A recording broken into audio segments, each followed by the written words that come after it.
నమస్కారం.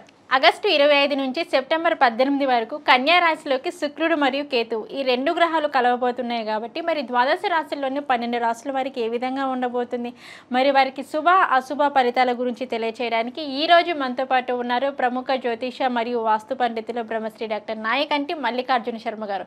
మరి గురువు గారితో మాట్లాడి ఏ రాశుల వారికి ఏ విధంగా ఉండబోతుందో అడిగి తెలుసుకుందాం. నమస్కారం గురువు గారు. నమస్కారం. గురుగారు, ఆగస్టు 25వ తారీఖు నుంచి సెప్టెంబర్ 18వ తారీఖు వరకు శుక్రుడు మరియు కేతువు కన్యా రాశిలో కలవబోతున్నారు కాబట్టి మరి ఈ 25 రోజుల్లోని తులారాశి వారికి ఎటువంటి ఫలితాలు రాబోతున్నాయి, మరి వీరికి ఎలా ఉండబోతుంది అనే వాటన్నిటి గురించి అయితే ముఖ్యంగా ఆదాయం పరంగా 25 రోజులు ఎలా ఉంటుంది, మరి వారు ఎటువంటి జాగ్రత్తలు తీసుకోవాలి అంటారు? తులారాశి వాళ్ళకి ఏ విధంగా ఉండబోతుంది మనం చూసుకునేటట్టయితే ఆగస్టు 25 నుంచి సెప్టెంబర్ 18వ తారీఖు వరకు కూడా శుక్రకేతువుల యొక్క కలయిక బుధక్షేత్రమైన కన్యారాశిలో కలవటం జరుగుతుంది. శుక్రుడు సుఖాన్ని, భోగాన్ని, సౌఖ్యాన్ని, కళత్రాన్ని ఇవన్నీ కూడా ఇచ్చేవాడు శుక్రుడు. అంటే వివాహ ప్రయత్నాలు, అలానే భార్యాభర్తల యొక్క సమస్యలు, భార్యాభర్తలు అనుకూలంగా ఉండటానికి, సమస్య రావటానికి, దానితో పాటు బంగారు ఆభరణాలు, వివాహ ప్రయత్నాలు, నిశ్చితార్థాలు, శుభకార్యక్రమాలు, లగ్జరీ లైఫ్, వాహనాలు ఇలాంటివన్నీ కూడా శుక్రుడు కారణభూతుడు అవుతాడు. శుక్రుడు గోచారరీత్యా 1, 2, 4, 5, 8, 9, 11 స్థానాలు శుభఫలితాన్ని ఇస్తాడని, మిగతా స్థానాల్లో ఉంటే కరెక్ట్గా ఫలితం ఇవ్వడు, చెడ్డ ఫలితాన్ని ఇచ్చే అవకాశం ఒకటి ఉంటుంది. కేతు జ్ఞానాన్ని ఇచ్చేవాడు. భూ సంబంధమైన వ్యవహారాలు, గృహ నిర్మాణము, రైతులు, వ్యవసాయము, కెమికల్ కంపెనీలు, మెడికల్ ల్యాబొరేటరీసు, డాక్టర్సు, కెమిస్ట్రీ లెక్చరర్సు, రసాయన పదార్థాలు, రసాయనిక కంపెనీలు, కెమికల్ కంపెనీసు, జ్ఞానాన్ని ఇవ్వటం, తీర్థయాత్రలు, పుణ్యక్షేత్రాలు, కోర్టు సమస్యలు ఇలాంటివన్నీ ఇచ్చేవాడు కేతు. అంటే కేతు బలం ఎలా ఉంది, శుక్ర బలం ఎలా ఉంది అని చూస్తే తులారాశి వాళ్ళకి ద్వాదశంలో శుక్రకేతువుల యొక్క కలయిక.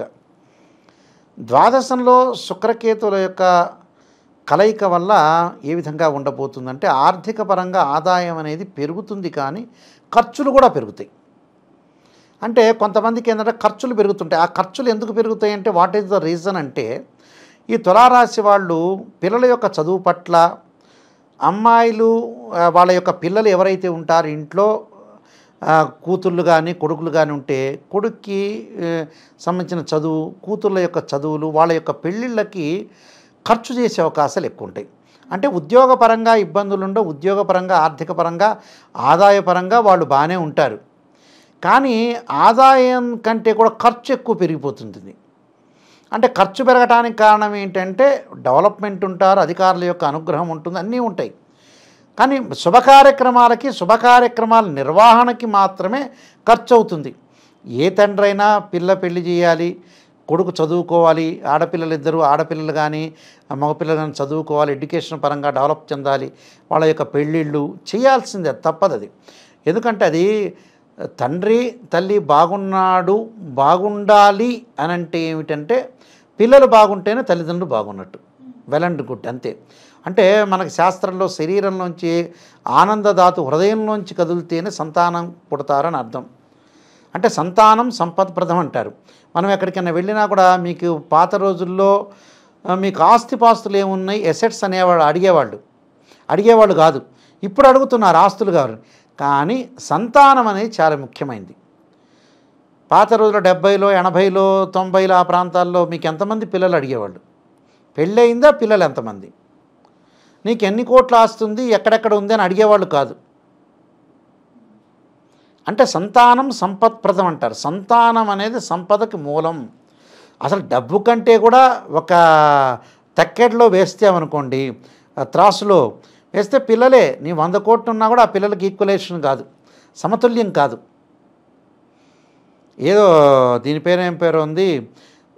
ఇక్కడ ఏదైతే పిల్లలకి మనం కొన్ని చోట్ల తులాభారాలు తూగుతూ ఉంటారు, శ్రీకృష్ణుని యొక్క తులాభారాలు ఇవన్నీ కూడా.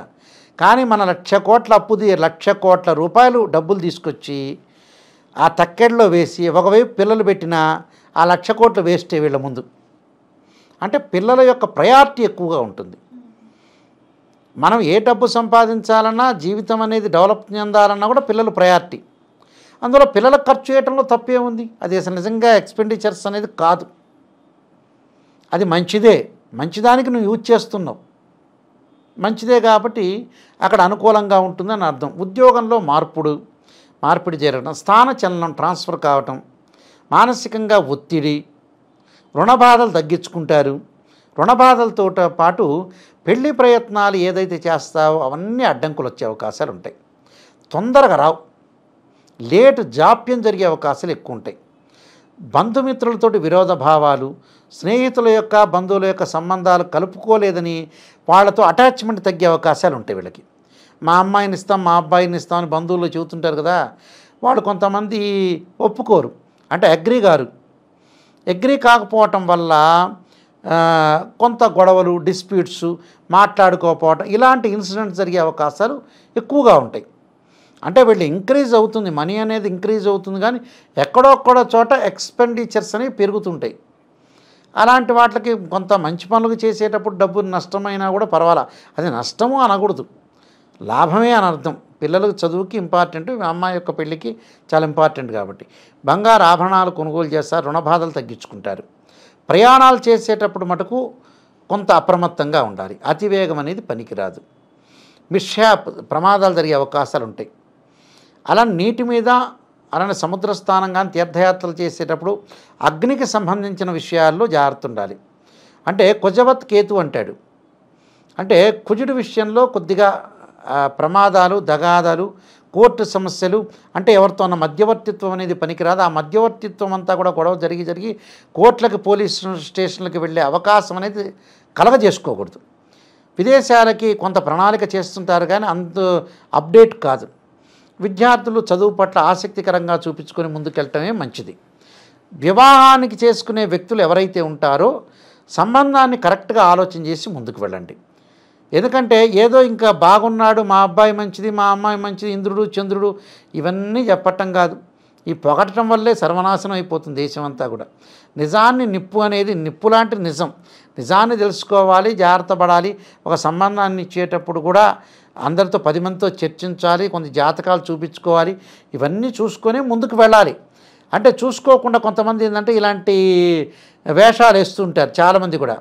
అంటే ఏదో బాగానే ఉంది లేపో, మేము అనుకుంటున్నాం, వీళ్ళు అనుకుంటున్నారని చెప్పటం, తొందరగా బురదలో దిగటం, తర్వాత కడుక్కోవడానికి చాలా కష్టంగా ఉంటుంది. ఏదో సెల్ ఫోనో లేదా కంప్యూటరో కాదుగా, ఓ 2-3 ఇయర్స్ మనం వాడి యూజ్ అండ్ త్రో అని వేయటానికి, అలా కాదు కదా.